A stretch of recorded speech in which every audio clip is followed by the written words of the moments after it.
En esta mañana vamos a el libro de Salmos, capítulo 9, versos del 3 al 10.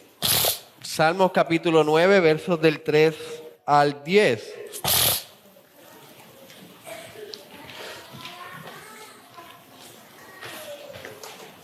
Espero que la alergia me permita hablar libremente, así que Salmos capítulo 9, versos del 3 al 10.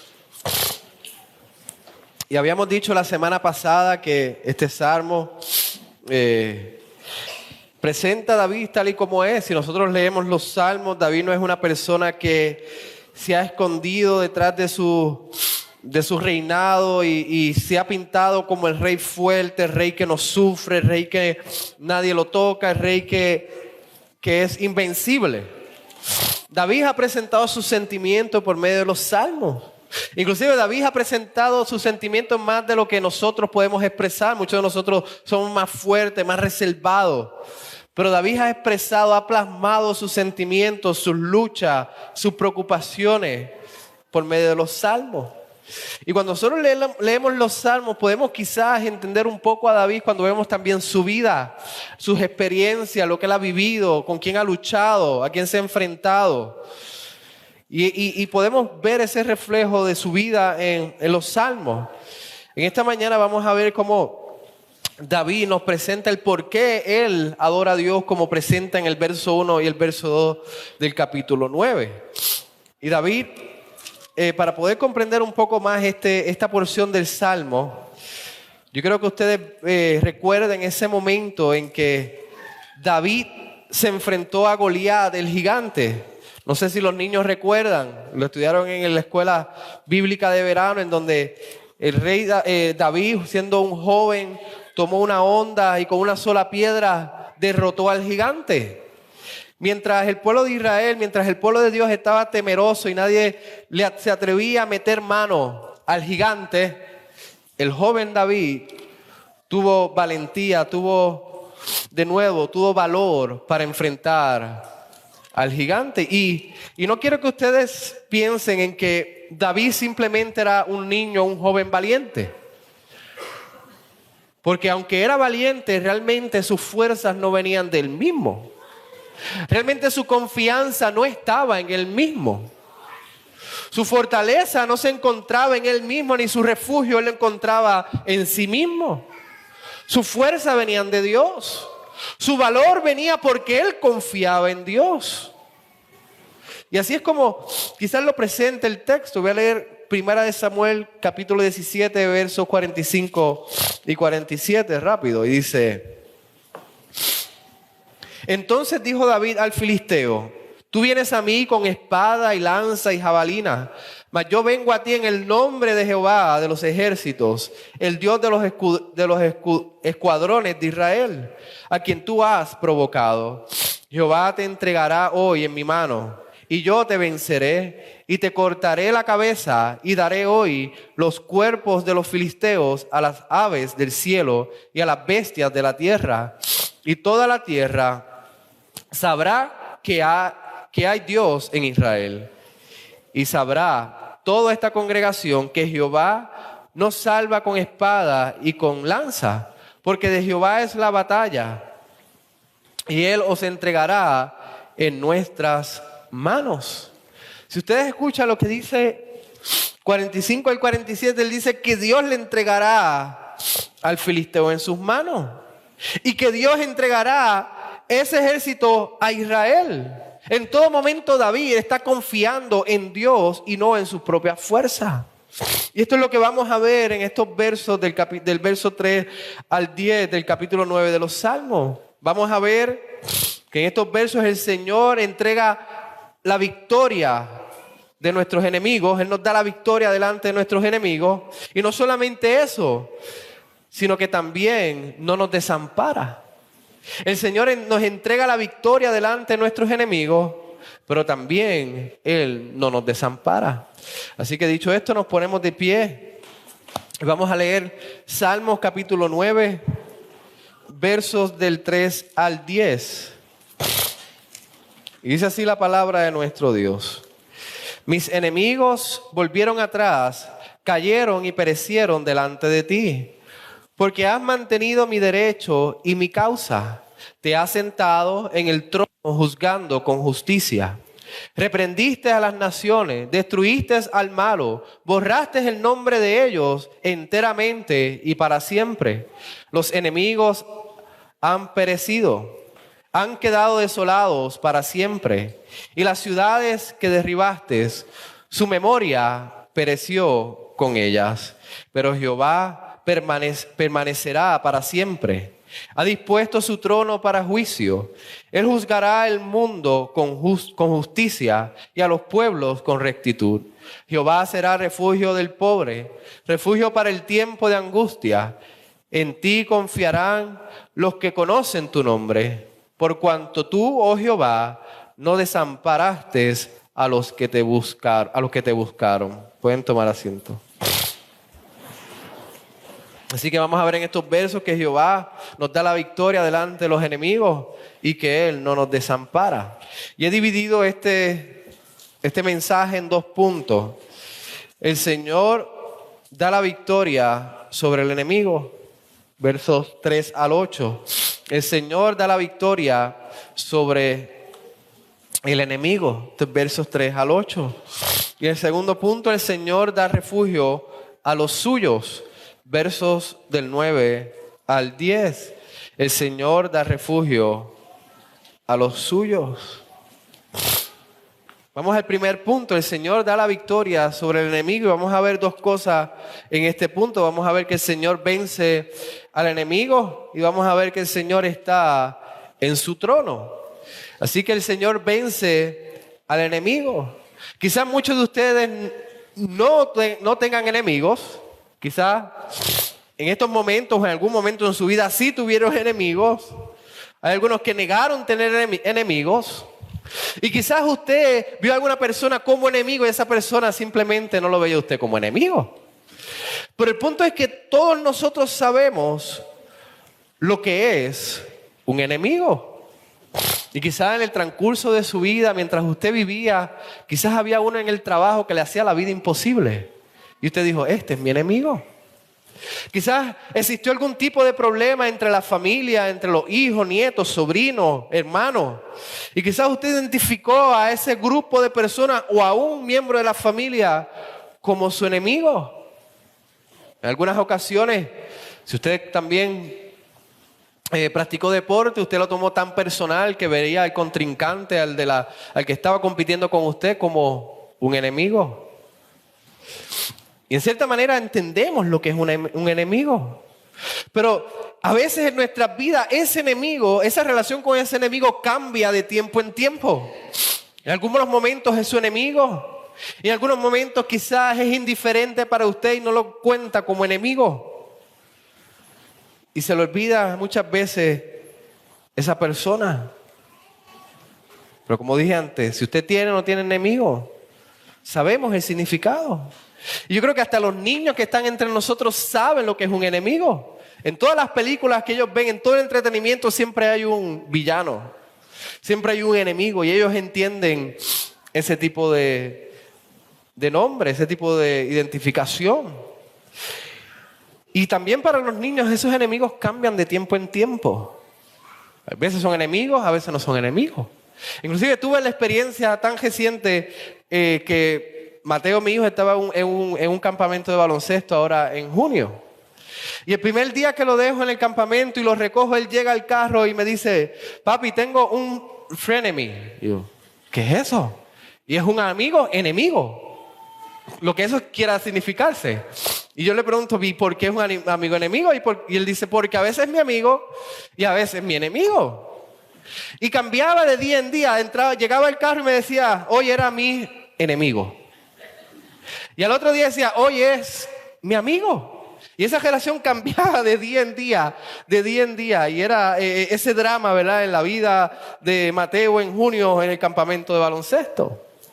Pero hermanos, nosotros tenemos que entender que si tenemos o no tenemos enemigos, nosotros tenemos un enemigo espiritual.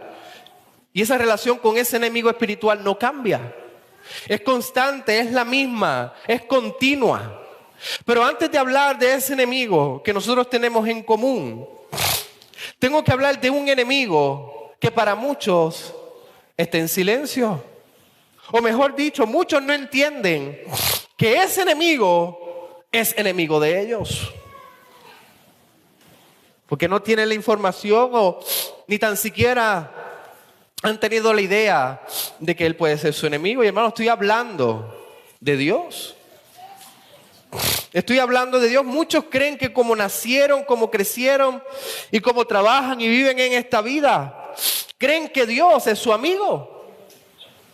Han confundido lo que es la gracia común. ¿Y qué es la gracia común? Es que la gracia común lo que significa es que usted puede respirar. Usted puede tener su hogar, usted puede tener su casa, usted puede tener su familia, usted puede tener inclusive prosperidad. Usted puede ser feliz en esta tierra.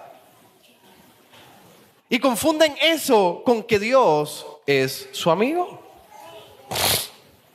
¿Y a qué me refiero? ¿Por qué digo que Dios no es amigo de todos? Porque Él mismo dice en su palabra que Él es enemigo de aquellos que no creen en el Señor Jesucristo. Pero Dios es un enemigo bastante diferente a los otros, al otro enemigo. O a los otros enemigos que pueden existir en la tierra. ¿Por qué Dios es diferente? Primero tenemos que entender por qué Él es enemigo de muchos hombres y mujeres. Dios es enemigo de muchos hombres y mujeres por el pecado de ellos mismos. El hombre y la mujer han nacido en una naturaleza que pecaminosa, que no buscan a Dios, que no entienden a Dios, que no quieren glorificar a Dios, sino quieren hacer su propia voluntad. Y muchos de ellos han rechazado la existencia de Dios. Muchos de ellos han rechazado que Dios le exige vivir de alguna manera. Muchos de ellos no han dependido de Dios para sus días. Y como ellos han rechazado a Dios, ellos viven una vida contraria a la voluntad de Dios, rompiendo los mandamientos de Dios, rompiendo la voluntad de Dios. Entonces, como ellos le dan la espalda a Dios, Dios los cuenta como enemigos. Todo aquel que vive sin Cristo sobre la faz de la tierra es enemigo de Dios. Fíjense, Romanos 5:10 dice, verso 10 dice, porque si cuando éramos enemigos fuimos reconciliados. Pablo dice, éramos enemigos de Dios.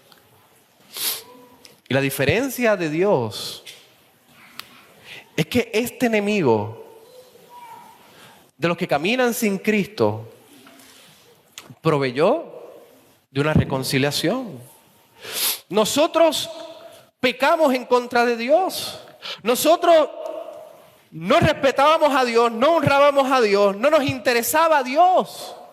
Vivíamos en nuestros pecados, en nuestros deleites, en nuestros deseos carnales, los deseos de nuestro corazón, caminando en esta vida sin Dios, pero Dios suplió de un Salvador. Nosotros ofendemos a Dios y Dios quiere reconciliarse con nosotros. Nosotros caminamos sin Dios y Dios quiere caminar con nosotros. Quiere caminar con su pueblo. Y a pesar de ser enemigos, Él dijo, aquí está. Yo soy ofendido. Ustedes me ofendieron, ustedes me desobedecieron, pero yo los amo de tal manera que voy a dar a mi hijo. Para que entonces ustedes se reconcilien conmigo. Eso es lo que dice Romanos 5:10 completo. Dice, porque si cuando éramos enemigos fuimos reconciliados con Dios por la muerte de su hijo, mucho más habiendo sido reconciliados seremos salvos por su vida. Si usted camina sin Cristo, no ha puesto la fe en Cristo Jesús, Él ha ofrecido un Salvador. Él ha dado a alguien que nos reconcilie con Él y es su Hijo, nuestro Señor Jesucristo. Y hermano, si usted camina en Cristo hoy día, glorifique a Dios. Dele la gloria y la honra a Dios porque no queríamos nada de Él y sin embargo Él nos llamó, nos amó y nos salvó. La única reconciliación o el único reconciliador que existe entre Dios y el hombre es el único mediador, es el Señor Jesucristo. Jesucristo es el puente a Dios Padre. Es la verdad y la vida. Si usted no tiene a Cristo, si no se ha puesto la fe en Cristo, no hay vía, no hay camino, no hay conexión, no hay reconciliación con Dios. Todo aquel que ha puesto la fe en Cristo vive una vida disfrutando de una relación buena con Dios. Ya no es nuestro enemigo gracias al sacrificio de Jesús. Y cuando Él nos llama a su salvación, cuando venimos a ser parte del pueblo de Dios, entonces hay un enemigo que teníamos antes, pero ahora se hace más real en nuestras vidas, y ese enemigo es Satanás. Y hermano, si usted se da cuenta, Satanás es enemigo de todo ser humano. Usted camine con Dios o no camine con Dios, Satanás es enemigo de todo ser humano, porque él vino a destruir lo que Dios había creado y mucho más aquellos que portan la imagen de Dios. El hombre y la mujer fuimos hechos a imagen y semejanza de Dios. Y Satanás quiere destruir la creación. Satanás no quiere que la verdad de su palabra sea predicada, sea enseñada. Él no quiere que el evangelio sea divulgado en todo el mundo, a todas las naciones. Pero hermanos, aún Satanás fue vencido en la cruz del Calvario. En Hebreos 10:13 dice: esperando de ahí en adelante hasta que sus enemigos sean puestos por estrado de sus pies. En la cruz del Calvario se cumple lo que dice Génesis 3:15, donde vendrá la simiente, el hijo de la mujer, y aplastará la cabeza de la serpiente. Satanás fue derrotado, fue humillado en la cruz del Calvario y cayó delante de Dios. Por eso es que aquí dice en el verso 3: mis enemigos volvieron atrás, cayeron y perecieron delante de mí. David habla de sus enemigos presentes, pero David también en el vocabulario griego señala hacia el futuro. Y aquí vemos a Cristo venciendo a su enemigo y a nuestro enemigo en la cruz del Calvario. Todos tenemos aún este enemigo espiritual, pero sabemos que ya Cristo ha vencido por nosotros y Él no tiene parte ni suerte con nosotros. Pero hermano, es real. Es real. Y las artimañas de Satanás, hermano, nunca parecen extraordinarias, sino parecen normales. Él trabaja de una manera que todo lo que hace parece normal, y por eso es que estamos donde estamos hoy día. Pero así como David tiene la esperanza de que sus enemigos iban a ser derrotados, hermano, nuestro gran enemigo fue derrotado. Pero también usted tiene otro enemigo. Y usted dirá: pero pastor, no eran dos. Tiene otro enemigo. Es el pecado que aún está en nosotros, nuestro remanente.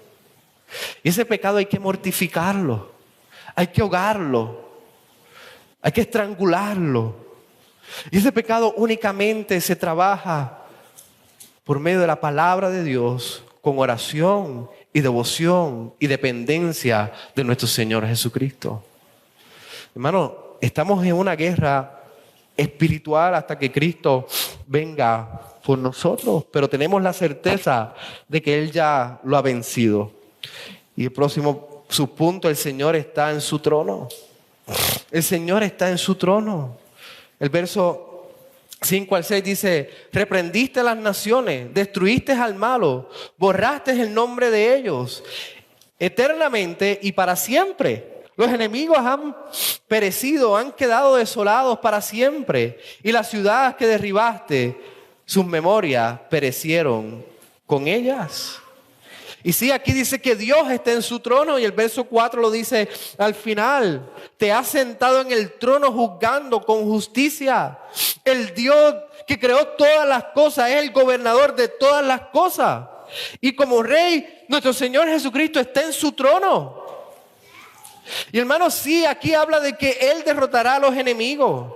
Aquí habla de que su nombre será olvidado. Aquí habla de que sus ciudades serán desoladas. Nadie vivirá en las tierras de los enemigos. Pero yo creo que si nos enfocamos solamente en que Dios derrota a los enemigos, estamos entendiendo estos versos en mitad. Yo creo que estos versos el Espíritu Santo lo está utilizando para exaltar a Dios, para exaltar quién es Dios, para exaltar su atributo de eterno, de que Él no tiene ni principio ni final. ¿A qué me refiero en esto? Aquí dice, reprendiste a las naciones, destruiste al malo, borraste el nombre de ellos eternamente y para siempre. Y luego dice que no tendrán memoria de ellos, que sus pueblos serán desolados. Pero fíjense lo que dice el verso 7. Pero Jehová permanece para siempre. Muchas naciones se han levantado en contra de Dios. Y el pueblo de Dios ha estado bajo la esclavitud de otras naciones. La iglesia ha pasado por muchas persecuciones. Hay muchos que hoy día se quieren levantar en contra de la iglesia. Pero hermanos, ninguno de esos ataques podrá contra la iglesia. Porque dice que Dios eliminará ¿a quién? A nuestros enemigos. ¿Por qué? Porque el único que será recordado por los siglos de los siglos es Dios. El único que su nombre es para siempre es Dios. Inclusive usted y yo no vamos a ser recordados. Mis nietos quizá sepan de mí. Mis bisnietos quizás con la tecnología verán alguna foto mía. Pero mis tataranietos dirán, ¿quién era él? Eclesiastés dice que generación va y generación viene. Hombres vienen y hombres van. Hijos nacen, hijos mueren. Padres viven largas vidas, padres mueren en corta vida. No hay nada nuevo bajo el sol. El único que será recordado es el Dios Todopoderoso. Y hermanos, aquí se encuentra nuestro fin principal, el de glorificar a Dios. Si usted cree que usted está en esta tierra para hacer nombre para usted mismo, déjeme decirle que entonces usted va a estar defraudado de aquí a varios años, porque no será recordado. Si usted piensa que vino a ser famoso, a hacer riqueza, para que su nombre sea exaltado, su nombre no va a ser exaltado. El único que permanece para siempre por los siglos de los siglos es el único Dios verdadero. El único que será glorificado y alabado es nuestro Dios. Apocalipsis 7, 9 al 10 dice: después de esto miré y vi una gran multitud que nadie podía contar, de todas las naciones, tribus, pueblos, lenguas, de pie delante del trono y delante del Cordero, vestidos con vestiduras blancas y con palmas en las manos, clamaban a gran voz: la salvación pertenece a nuestro Dios, que está sentado en el trono y al Cordero. Había una gran multitud de creyentes, una gran multitud. Hermanos, y aquí yo no veo ningún nombre que dice Juan, Pedro, Brasne. Aquí se está exaltando a Dios y al Cordero. Nuestro gran interés como creyentes es que el nombre de Dios sea proclamado. Como hijos de Dios, como creyentes de Dios, nosotros no queremos la gloria para nosotros. Nosotros queremos que Cristo sea proclamado y que otros crean en Cristo para que también ellos como resultado continúen proclamando el nombre del Señor Jesucristo. ¿Qué dijo Juan el Bautista? Él dijo: es necesario que yo mengüe para que Cristo crezca. Hermanos, como creyentes, este es nuestro diario vivir. Este debe ser nuestra oración. Es necesario que yo diariamente muera para que Cristo crezca en mí. para que su carácter, su conocimiento, su amor, su bondad, su paciencia crezca en mí. Especialmente para que su amor por su Padre, para que su amor por Dios también sea puesto en nosotros y podamos amar a Dios con todo nuestro corazón, como dice versículo 1 y 2. Hermano, si usted cree que está aquí para hacer nombre para usted mismo, se ha equivocado. Los enemigos creen que pueden en contra de la iglesia. Los enemigos quieren destruir lo que es la verdad de la palabra de Dios y del evangelio. Pero ya nosotros tenemos el resultado, y el único que será alabado, recordado, glorificado, exaltado es el único Dios verdadero. Más nadie. Y Él está sentado en su trono. ¿Y qué quiere decir sentado en su trono? Que también Él está juzgando al mundo. Verso 8. Con justicia y a los pueblos con rectitud. Hermano, el juicio de Dios. ¿Qué muestra el juicio de Dios? 3 cosas. El juicio de Dios muestra la firmeza de Dios. Dios no dará inocente al que es culpable. Dios no dará inocente a aquel que vive sin Cristo, que vive sin proclamar, sin adorar, sin amar a su Hijo, el Señor Jesucristo. Dios es firme, es constante. Y si Él ha dicho que va a juzgar al final de los tiempos el pecado a los malvados, Él lo va a hacer. Que también podemos ver en el juicio de Dios que Él juzga todo lo que viola su santidad. Todo lo que viola su santidad, hermanos, fuimos hechos en santidad. Con conocimiento de Dios, el pecado ha destrozado todo en nuestras vidas.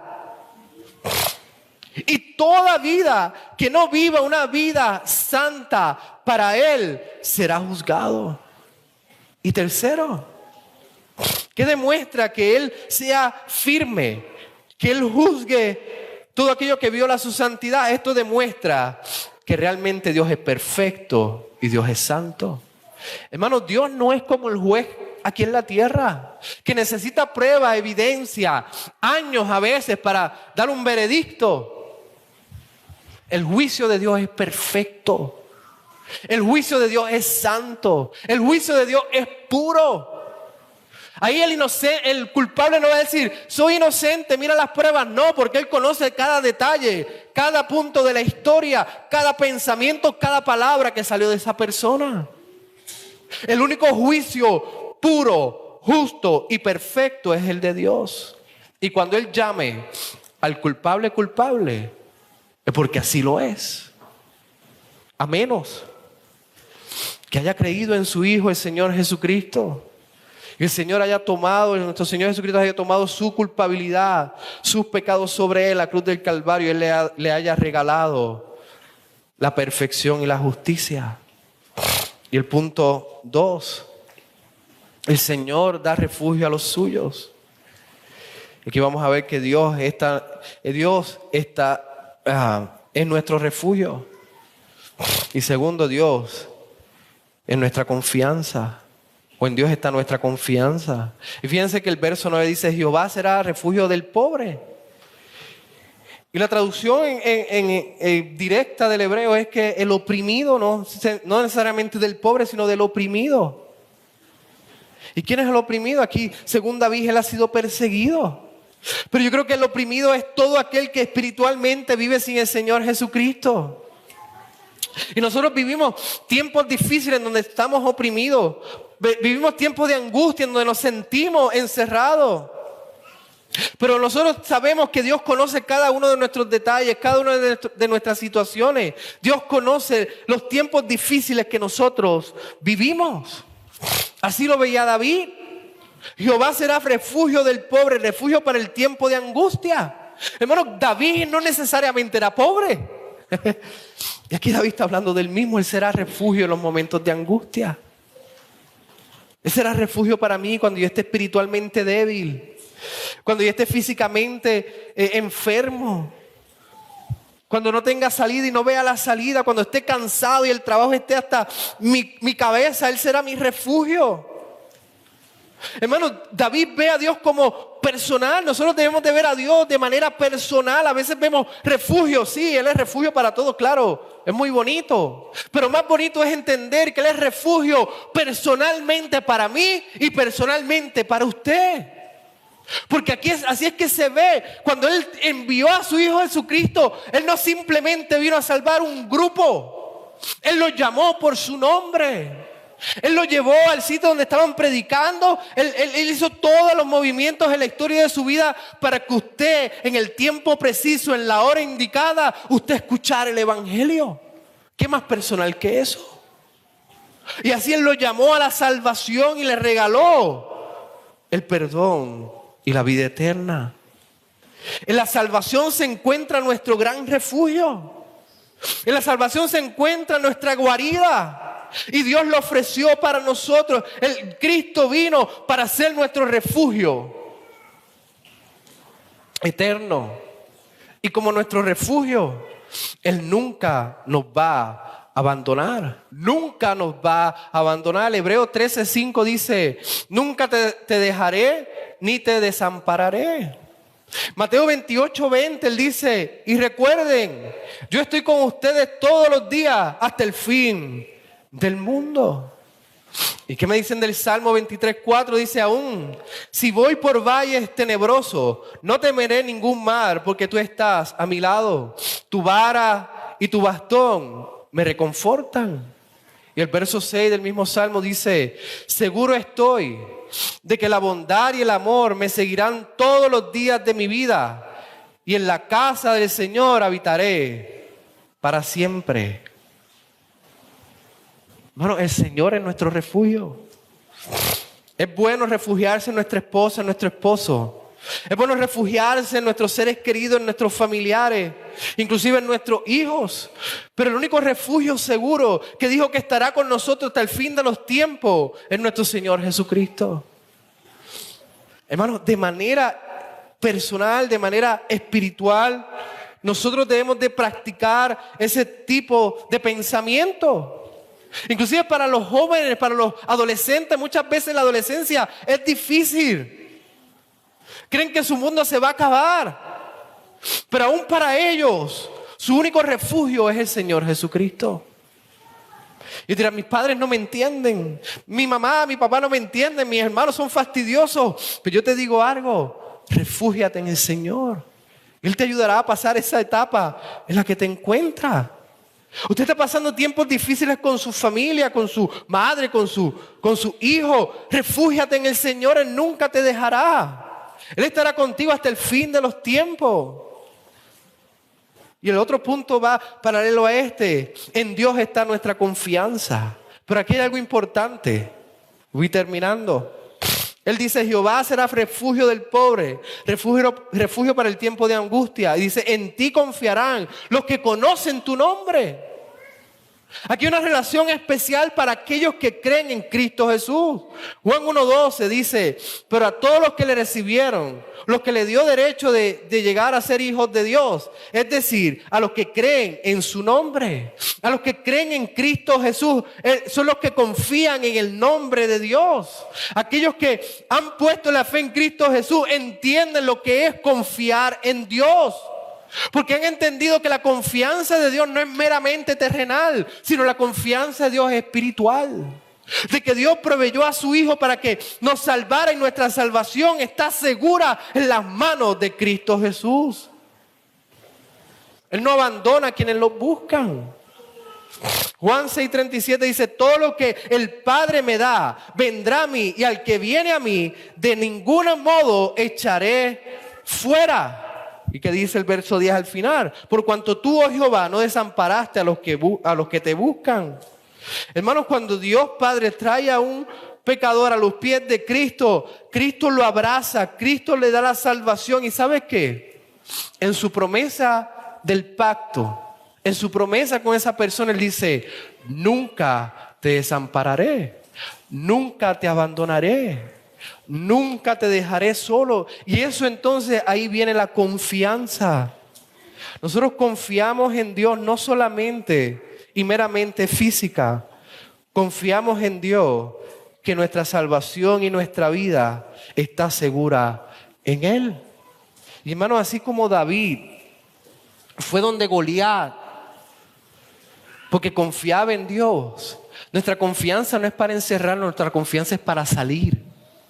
Nuestra confianza es para tener la cabeza arriba, confiando de que Dios me ha salvado por medio de Jesucristo y que Dios me ha dado un trabajo de ir y predicar el evangelio, de ir y vivir el evangelio, de ir y proclamar las verdades de nuestro Señor Jesucristo.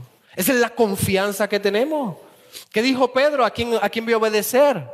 ¿A los hombres o a Dios? Había confianza, había denuedo. ¿Qué pasó con Pablo? Pablo dice que estaba a punto de morir, pero él confiaba en Dios y continuaba predicando el evangelio. Continuaba enseñando a otros a vivir una vida cristiana. Continuaba plantando iglesia. ¿Era por las fuerzas mismas de Pablo? No, era por la confianza que tenía en Dios. La pregunta es, ¿cómo está su confianza en Dios? Usted vive todos los días preocupado, ¿qué le pasará?